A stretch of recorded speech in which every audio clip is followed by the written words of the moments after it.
I used to love exploring abandoned places when I was younger. I was always drawn to the mystery of old deserted buildings. I found it fascinating that these locations, which were once teeming with life, were now silent. I cherished the excitement of entering the past, witnessing the deterioration of the once new, and sensing the history that pervaded the atmosphere. My friends and I made the decision to investigate an abandoned school in our town a few years ago. The building was surrounded by several stories and had been abandoned for years. We wanted to find out if the rumors that it was haunted were accurate. The night was ideal for our journey. We gathered at my house with our phones, snacks, and flashlights. Lisa, Sarah, Tom, and I were the four of us. All of us were both excited and a little afraid. We discussed the stories we had heard on the way to the school. Some claimed to have heard odd sounds coming from within. Others reported seeing moving shadows in the windows at night. The school appeared even more eerie than we had anticipated when we arrived. The doors were boarded up and the windows were broken. The walls were covered in vines and the paint was flaking off. It had the appearance of something from a horror film. At the rear of the building, we managed to get in through a broken window. We climbed through one by one, keeping as quiet as we could. We switched on our flashlights once we were inside. The old lockers and dusty corridors were visible through the beams that pierced the night. The stench of mold and decay permeated the air. We made the decision to remain together, not wanting to become disoriented in the tangle of hallways. Our footsteps reverberated loudly as we moved. In the deserted building, every sound seemed to be amplified. There was a heavy, almost oppressive silence. We began in the principal's office located in the main hallway. We cautiously pushed open the ajar door. The room was a mess inside. The desk was overturned and papers were all over the place. Someone had apparently departed quickly. I shuddered as I considered what might have led to such mayhem. Next, the classrooms were our next stop. Old desks and chairs, some broken and others covered in dust, were crammed into each. On the desks, books were open, their pages yellowed with time. The students seemed to have simply left and never come back. We discovered an oddly written chalkboard in one classroom. It appeared to be a warning, but the words were smudged and difficult to read. Tom, who was always the courageous one, dismissed it with a laugh, stating that it was most likely a simple practical joke. However, I was unable to get rid of the uneasy feeling it gave me. A loud bang came from somewhere in the building as we were still exploring. Hearts racing, we all froze. "Have you heard that?" Sarah muttered. We nodded, our terrified eyes wide. Despite my instinct to leave, we made the decision to look into it. The sound led us down a long, dim hallway. Old pictures of teachers and students with joyful, smiling faces lined the walls. They seemed to be observing us, which was unsettling. We arrived at the gymnasium at the end of the hallway. We could hear odd sounds coming from inside even though the doors were closed. Tom inhaled deeply before pushing the doors open. Our flashlights could hardly light the far corners of the enormous gym. The floor creaked under our feet as we entered. We saw something that chilled us to the bone in the center of the gym. There was a figure wearing ragged old clothing. It had its back to us, but as if it were breathing heavily, we could see its shoulders rising and falling. Not knowing what to do, we stood motionless. The figure abruptly spun around, revealing its face to us. It had dark, sunken eyes and was gaunt and pale. It screamed coldly, staring directly at us. We took off running. I can't recall how we left the building or the gym. I only recall the sheer terror that compelled us to escape. We continued running until we were exhausted and panting far from the school. We didn't return to that school. We were plagued by the experience for a long time. We didn't want to try to explain what we saw that night, and we couldn't. The fear of what we might discover had taken the place of our enthusiasm for exploring deserted locations. We learned from that evening that some places are better left alone. As a silent reminder of the horrors that can occur in the shadows, the abandoned school remains intact, and I'm content to leave it that way. If this is your first visit, please make sure to subscribe to our channel and click the bell icon for upcoming scary stories before we move on to the next story. We are in need of your help. Kindly tell your loved ones and friends about these tales. Regards."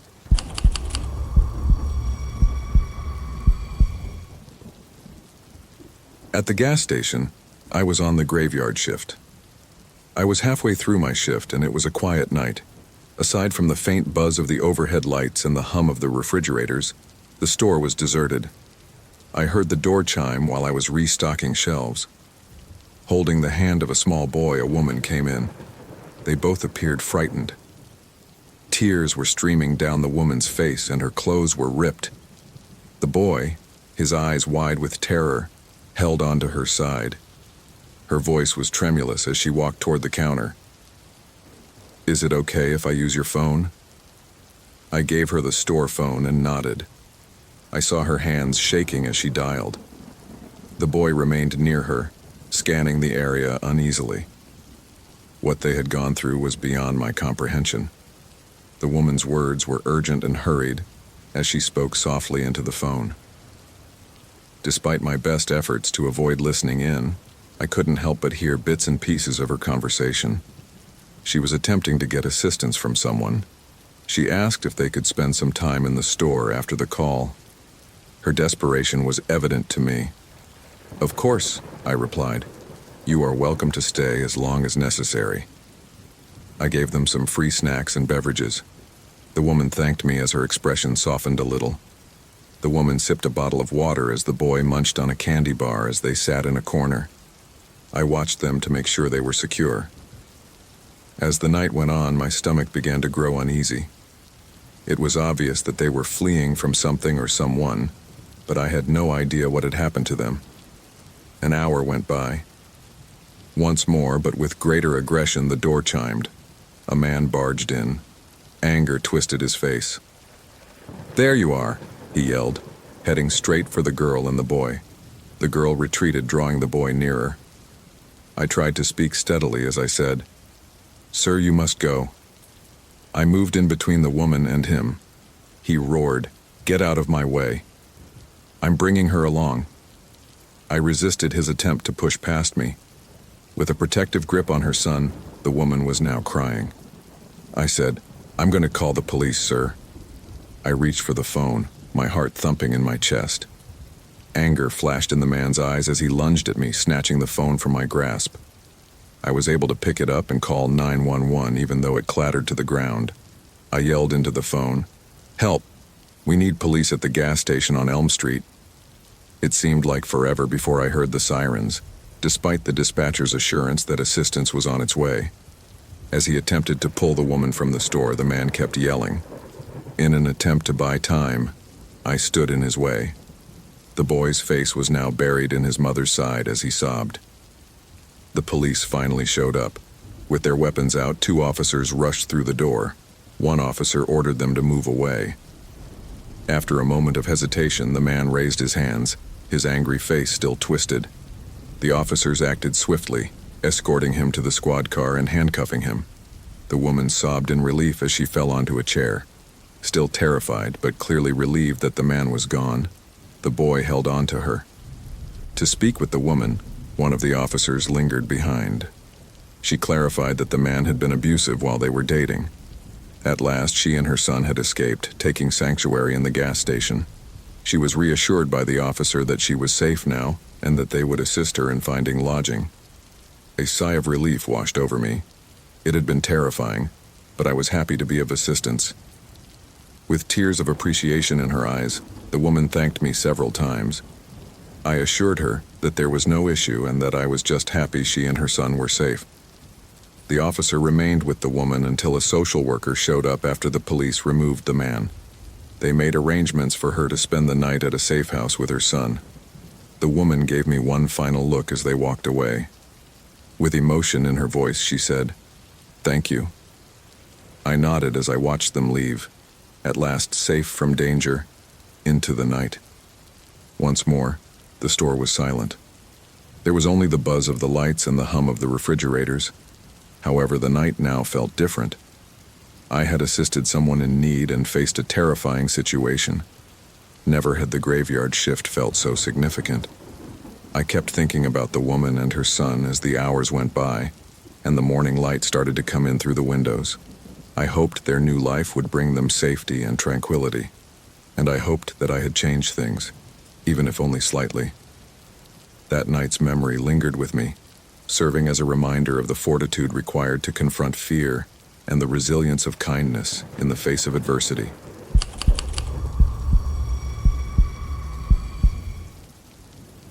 I'm Watson, and everyone in my small, peaceful town knows one another. I like to invite friends over for delicious food and conversation at my house for dinner parties. I invited my closest friends over for another dinner party on a warm summer evening. I was unaware that this evening would become a mystery that continues to trouble me. I prepared for the party all day long. The house smelled of freshly baked bread and roasted chicken, and the table was arranged with my favorite dishes. My friends began to arrive as the sun began to set, filling the windows with a cozy glow. In addition to Sarah, Mark, Lisa, and John, there was also Tom, a new friend who had just moved to the area. Tom was somewhat mysterious. Despite his quiet and reserved demeanor, I felt it would be beneficial to have him join our group. I hoped he would enjoy the evening with us, and he seemed pleased to be invited. As we ate, we all sat around the table, chatting and laughing. Everyone enjoyed the meal, and the dinner went smoothly, as well as one another's company. We went to the living room to carry on our conversations after dessert.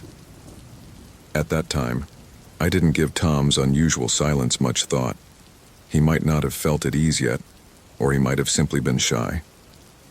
As the evening wore on, Tom's disposition appeared to change. He grew nervous and agitated, hardly talking and averting his gaze. I was aware, but I didn't want to ask in front of everyone and upset him. After a while, he got up suddenly. Muttering along the lines of having to go, he slammed the door behind him and left before I could say anything. Uncertain of what had just transpired, we all sat in stunned silence. We attempted to dismiss it after a short while and carried on with the evening, but the atmosphere had changed. As the evening drew to a close, my friends bid farewell, still perplexed by Tom's abrupt departure. I had the unshakable feeling that something was amiss the following day. I chose to see how Tom was doing, wishing to learn what had irritated him. I went to his house and knocked, but no one answered. It appeared that no one was home, but his car was in the driveway. Considering that he might simply need some space, I walked away. Tom hadn't gotten back to me after a few days. I tried to contact my friends, but nobody had seen him or heard from him. I made the decision to report him missing to the police because I was worried. After hearing my statement, they promised to investigate. Months passed, and Tom was still nowhere to be seen. It seemed as though he had disappeared into thin air despite the police searching his home, speaking with neighbors, and following up on all leads. I was left with more questions than answers, as were my friends. I found myself replaying the night's events in my head repeatedly one evening. What was the reason behind Tom's abrupt departure? Feeling guilty, I wondered if I had overlooked a warning sign, or if there was anything I could have done to stop it. I began researching Tom's past because I was determined to learn more. I found out that he was seeking a new beginning and had relocated to our town following a challenging breakup. His family lived far away and he had few friends. I became increasingly aware of how little I knew about him as I gained more knowledge. I heard a noise outside my house one night when I was by myself. There was a slight rustling sound as if someone were moving through the shrubs. As I looked out the window, my heart was pounding. But in the darkness, I was unable to see anything. I tried to tell myself it was just an animal when the noise stopped. The noises persisted into the next night. Whispers, footsteps, and the sense of being observed. I kept having the impression that something or someone was out there. I had trouble sleeping and was constantly tense. I discovered an old journal in Tom's home one evening that the police had failed to notice. It showed a troubled mind, full of his feelings and thoughts. He wrote about feeling unwelcome in life as well as in our town. The entries became more sinister, rife with fear and paranoia. The date of the final entry was the evening of the dinner party. I can't get out of it. It never stops waiting and watching. Before it's too late, I have to get out. I got a shiver when I read those words. For what reason had Tom been so terrified? Although I gave the police access to the journal, they were unable to produce any specific responses. They carried on with their research, but there was no sign of the trail. Everyone's memory of that night dimmed over time, with the exception of me. Haunted by the unknown, I was unable to let it go. Frequently, I would find myself gazing into the night, listening for those subtle sounds and wondering if Tom was somewhere scared and lost. Despite my friend's best efforts to console me, the mystery was still unsolved. We may never know what happened to Tom, but he was gone. My life had been tarnished by the dinner party that had ended amicably for the others, a reminder that the most commonplace events can occasionally become the most puzzling mysteries. I still think about Tom and that fateful night when I'm by myself and in the quiet. The questions remain unanswered like a ghost that will not go to sleep. I therefore keep looking for solutions in the hopes that the mystery will be unraveled and Tom's story will eventually come to a close.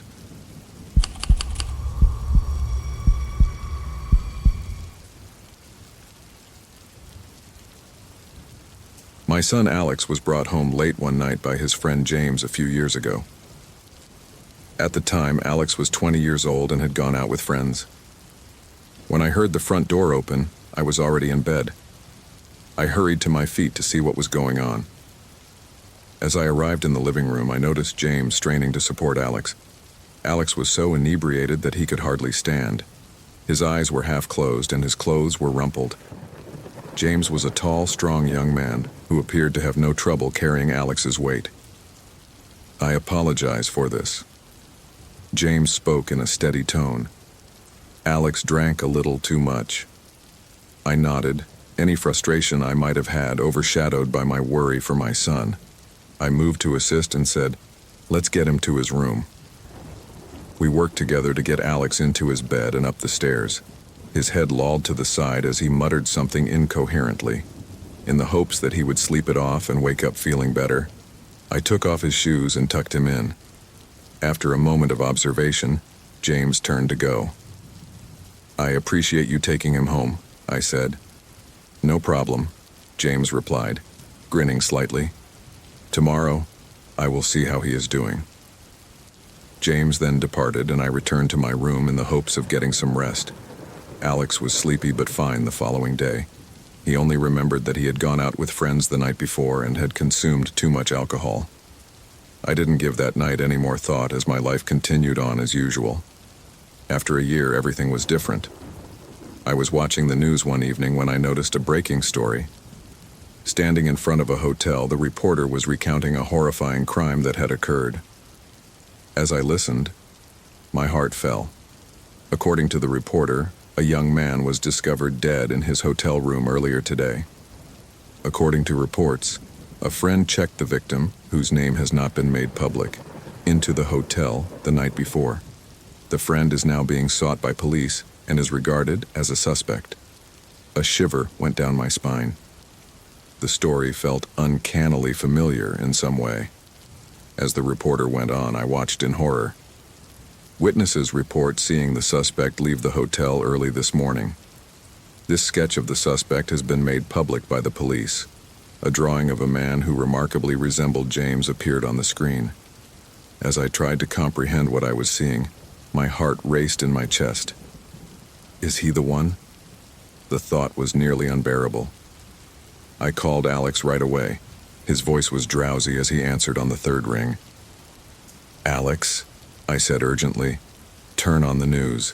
Something needs to be seen by you." He called back a few minutes later, his voice full of shock and now completely awake. "How do we proceed?" "I'm not sure," I said, my thoughts racing. "The police must be called." Detectives soon arrived at our home to question us about James after we did just that. Alex filled them in on everything he knew about their long-standing friendship and the night James brought him home intoxicated. The investigators made notes, their grave expressions. Weeks passed while James was still being sought. Everyone in our small town was talking about the story, which was widely reported in the media. The more I found out, the more appalled I was. In addition to getting his friend intoxicated, James had also checked them into the hotel before killing them and running away. The crime's savagery was unthinkable. The news had a profound effect on Alex. He was shocked that his friend, whom he had trusted, could have committed such a horrible act. He withdrew and stayed in his room most of the time. I made an effort to console him, but nothing I said could improve the situation. A few weeks after the news was announced, Alex and I were sitting in the living room one evening. There was silence in the house. Only the ticking of the wall clock could be heard. Alex was deep in thought, gazing at the floor. He finally broke the silence and said, "Mom, could I have been the next one, in your opinion?" Fearful and heavy, the question hung in the air. I was at a loss for words. I made an effort to ignore the thought because it had come to me too often. "I'm not sure, Alex," I said quietly. "But the important thing is that you're safe now." James was eventually located by the police. He was hiding out in a dilapidated motel after fleeing to a neighboring state. Although his capture provided some respite, he left behind severe wounds. Details of the crime that were nearly unbearable were revealed during the protracted and agonizing trial. James was ultimately found guilty and given a life sentence. However, life would never be the same for Alex and me. Our days were clouded by the fear and betrayal we experienced. Haunted by the realization that someone he had thought of as a friend was capable of such evil, Alex found it difficult to move on. Even though years have gone by, the memories are still there. Even though Alex has made an effort to start over, I occasionally notice the anguish in his eyes, which serves as a reminder of the nightmare we experienced. We both learned a difficult lesson from the experience about trust and the evil that can lurk in people we believe to be familiar. We still occasionally discuss the night James brought Alex home. It acts as a sobering reminder of how nearly we lost everything. And despite our best efforts, the specters of that era never go away.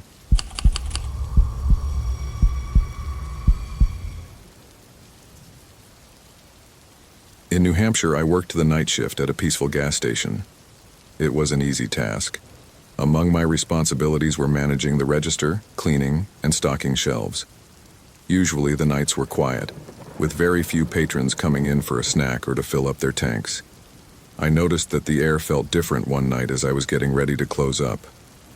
The world seemed to be holding its breath, and there was an odd silence. I dismissed it as a figment of my imagination. An old car approached the pump as midnight drew closer. An old man in khakis and a button-down shirt came out. He moved with a slow, deliberate grace, and his white hair was combed neatly. I smiled at him as soon as he entered the store. "Good night, gentlemen. How may I assist you?" I inquired. He gave a courteous nod and proceeded to browse the store's shelves. I resumed my work, cleaning the counter and arranging the magazines. A few minutes later, he came to the counter carrying a pack of gum and a tiny bottle of water. "Will that be the end of it?" I rung up his belongings and inquired. His gaze remained on mine as he nodded once more. His eyes had an unnerving quality, but I was unable to pinpoint it exactly. He reached out and grabbed my wrist as I gave him his change. I felt a chill go through me as he touched me. "Hell is real," he said in a gravelly, low voice. "And you already have the devil's hands on you, girl. Take caution." Staring at him in disbelief, I froze. His words were heavy and ominous as they hung in the air. Without saying another word, he took his belongings, let go of my wrist, and left the store. I saw him leave in his car. His vehicle's taillights vanished into the night. I stood there for a while, feeling my heart race. His words sent shivers down my spine as they replayed in my head. I returned to my work after making an effort to get rid of the uneasiness, but it persisted. I couldn't stop thinking about the old man even after I ended my shift and locked up the store. I couldn't help but feel dread as his warning replayed itself over and over in my mind. What was he trying to say? He told me that, but why? Half expecting to see the old man's car following me, I kept checking my rearview mirror as I drove home. Every shadow felt threatening, and the night appeared darker than usual. I hurriedly checked all the windows and locked the door behind me when I finally arrived at my apartment. I had a hard time falling asleep that night. I jumped at every building creak and groan, and I couldn't get rid of the sensation that I was being watched.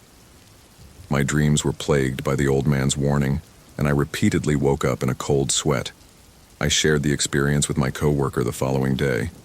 He dismissed it with a laugh, stating that the elderly man was most likely simply insane.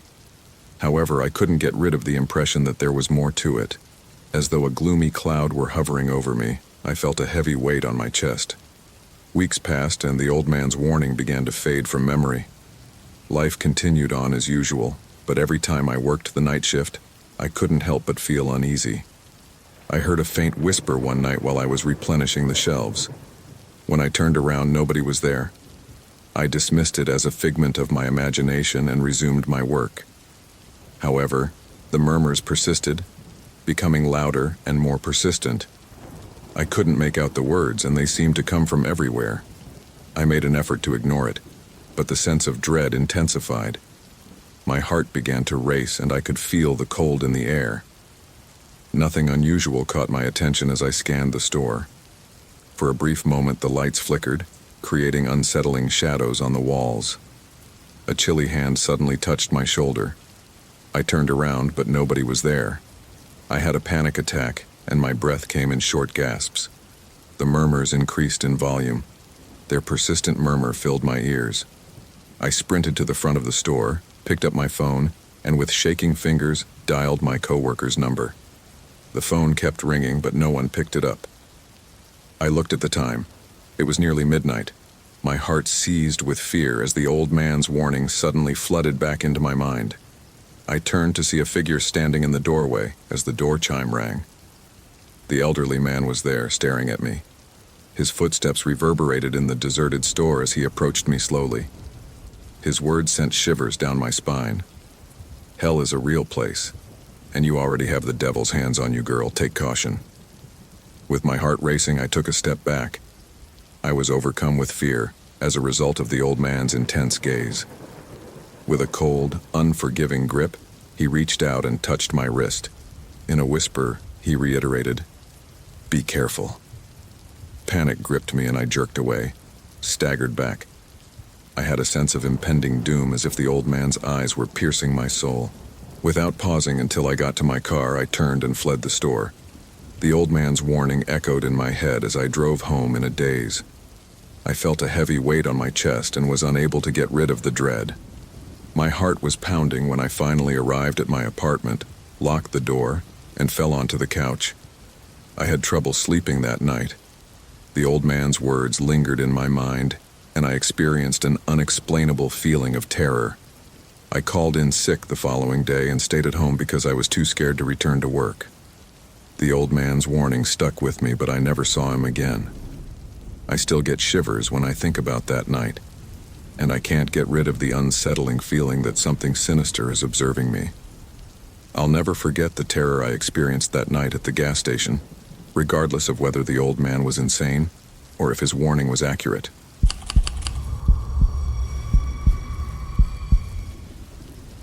My friends and I made the decision to take a nighttime drive in September of last year. We wanted an adventure because we were bored. The night was clear and cold, and the moonlight cast an enigmatic glow over the deserted roads. Sam, Jenny, Alex, and I were the four of us in the car. We played music and laughed as we drove aimlessly, but soon the topic of conversation shifted to ghost stories. An old deserted house on the outskirts of town was mentioned. Sam smiled and suggested that we go there. The concept was both exciting and frightening. We all concurred, and Alex, the driver, steered the vehicle toward the house. As we approached, the roads narrowed and became bumpier. In the moonlight, the branches of the tall trees that bordered the path resembled twisted fingers. At last, the ancient, deserted house was visible. It was encircled by tall grass and overgrown bushes, and stood at the end of a long gravel driveway. It was a big house with a sagging roof and broken windows.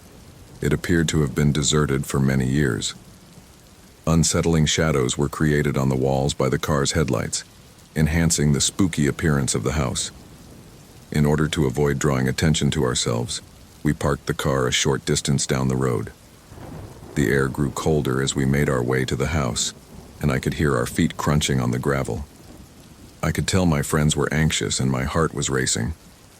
When we arrived, the front door was dangling from its hinges. We entered after Alex pushed the creak open. Inside, the air was stale and musty. Long shadows were created on the dusty floor by the moonlight that came in through the broken windows. Except for the sporadic creak of the ancient wooden floorboards, the house was quiet.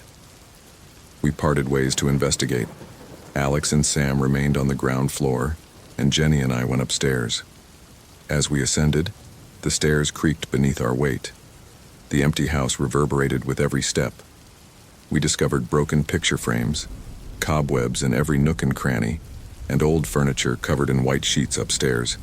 The house seemed to be holding its breath, anticipating an event. Using our flashlights to shine through the darkness, Jenny and I made our way from room to room. I discovered an old diary on a dusty table in one of the rooms. The pages were too faded to read when I picked it up and opened it. We heard a loud crash coming from downstairs all of a sudden. My throat tightened with my heart. "Alex? Sam?" Jenny yelled, but no one responded. We ran down the stairs again. There was nobody in the living room. However, the front door was now shut. We hadn't heard the end of it. I felt a feeling of dread. There was a problem. With a trembling voice, I said, "Let's find them and leave." We went through the house and looked in every room. Both the dining room and the kitchen were deserted. We discovered Alex and Sam as we made our way into the final room, a tiny storage area at the rear of the house. They stared at something on the floor while remaining motionless. They were staring at a trap door when I followed their gaze. "Have you opened it?" I inquired. Sam gave a headshake. When we arrived, it was already open. I felt a chill go up my spine as a chilly draft emerged from the trapdoor. The light from our flashlights seemed to be swallowed by the darkness below. We chose to go down against my better judgment. As we went down into the basement, the slender wooden ladder creaked.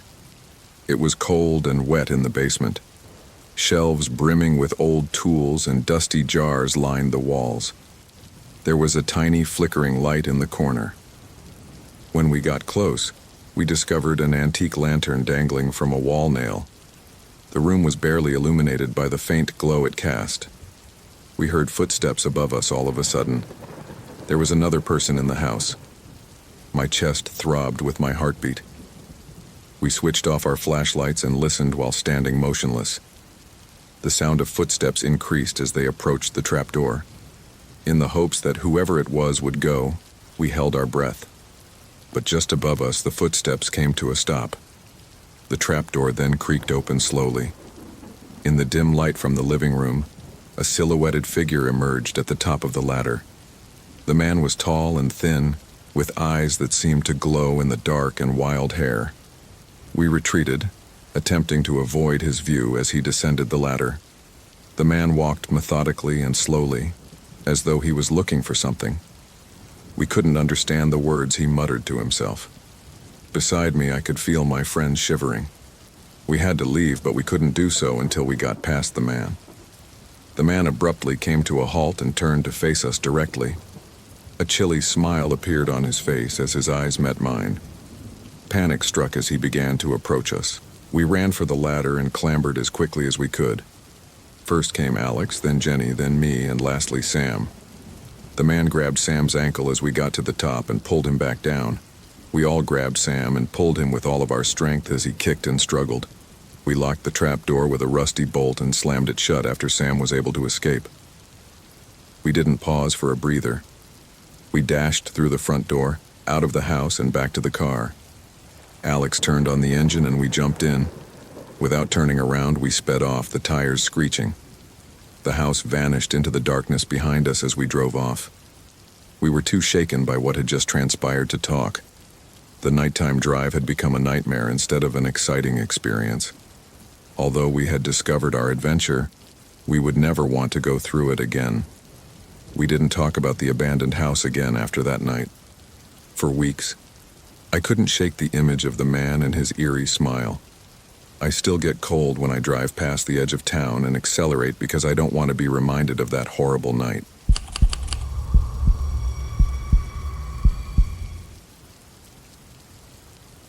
I am John, and I like going on small excursions with my family. Since we live in a city, we occasionally enjoy taking trips to the countryside. I used Airbnb to rent an old farmhouse one summer. With a large yard, vintage charm, and even a swimming pool, it appeared ideal. For a weekend, it was a wonderful place to rest and decompress.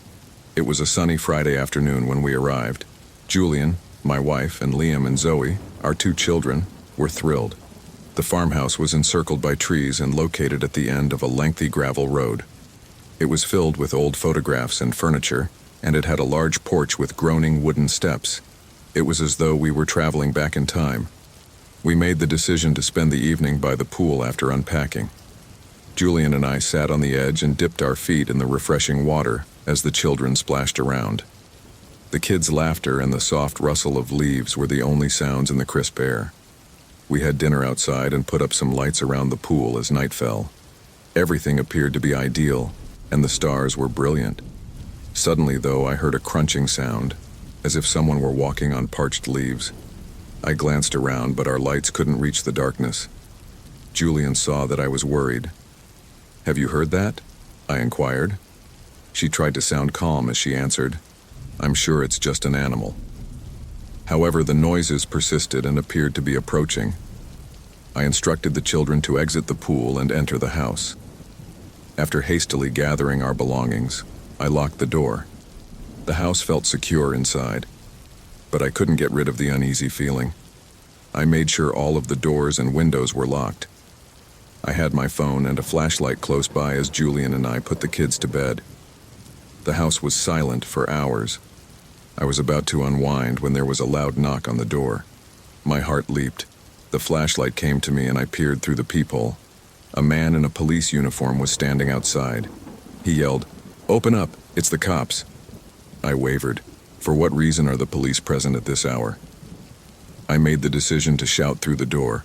I said, "Why are you here?" Reports of suspicious activity have surfaced. "Open the door, please," he said. It didn't feel quite right. There was a hint of edge in his calm voice. I made the decision to confirm by calling the local police station. The man outside knocked again as I dialed. "This time it's harder. Now open the door," he yelled.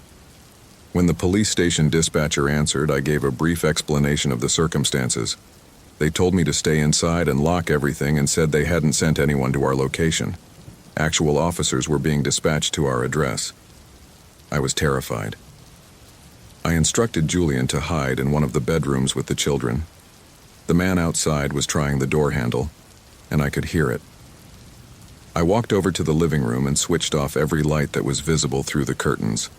Outside, more figures were in motion. As we waited, the minutes seemed like hours. The knocking went on, and the man identified himself as the police. I knew he was lying when he insisted that we open the door. It buzzed on my phone. Nearly there were the actual police. Abruptly, the fictitious policemen began beating on the windows in an attempt to gain entry.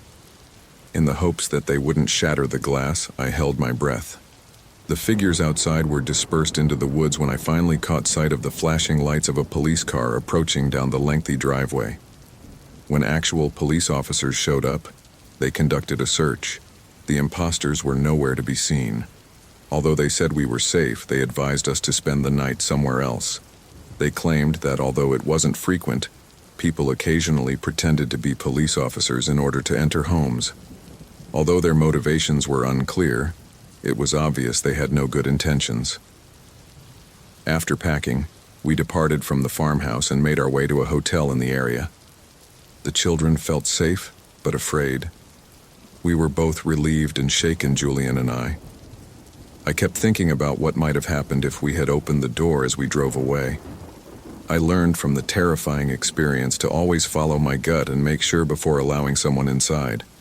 We were grateful for the real officers who showed up right on time, but we never learned who the fake police were or what they wanted.